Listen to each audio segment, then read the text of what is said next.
కానీ కాంగ్రెస్ పార్టీ వాళ్ళు ఏమైనా కుట్రలు చేసి అధికార బలుపుతో ఏమైనా చేస్తే 2 లక్షల పైచిలికి ఉంటే తప్ప లోపల తగ్గదు. మొన్న కరీంనగర్ నుంచి పోటీ చేసి ఓడిపోయింది కదా.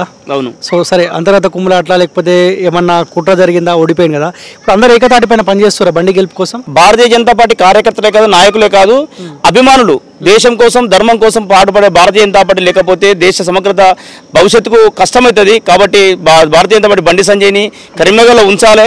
కరీంనగర్ నుంచి మనం మద్దతు ఇవ్వాలనే ఉద్దేశంతోనే ఈ కరీంనగర్ ప్రజలందరూ కూడా ఉన్నారు. మీకు రాజేందర్ రావు మీకు కూడా పరిచయం లేదా? అసలు రాజేందర్ రావు అంటే ఆయనకు దండం పెట్టమని చెప్తే దండం పెడుతున్నాడు. ఆయనకు రాహుల్ గాంధీ ముఖ్యమంత్రి అభ్యర్థి, ప్రధానమంత్రి అభ్యర్థి తెలుస్తలేదు. తను ఎమ్మెల్యేగా పోటీ చేసినా, ఎంపీగా పోటీ చేసినా తను అర్థం కాని స్థితిలో ఉన్నాడు. అటువంటి వ్యక్తిని తీసుకొచ్చి పెడితే ఏమైతుంది? ఇంత దుర్మార్గమైన పాలన ఎందుకు అని అడుగుతా ఉన్నాం మేము. రేవంత్ రెడ్డి గారి ఒక మాట అంటున్నారు, గాడిది గుడ్డు. అసలు గాడిది గుడ్డు పెడతా అనే విషయం కూడా మర్చిపోయి గాడిది గుడ్డని ప్రచారం చేస్తున్నాడు.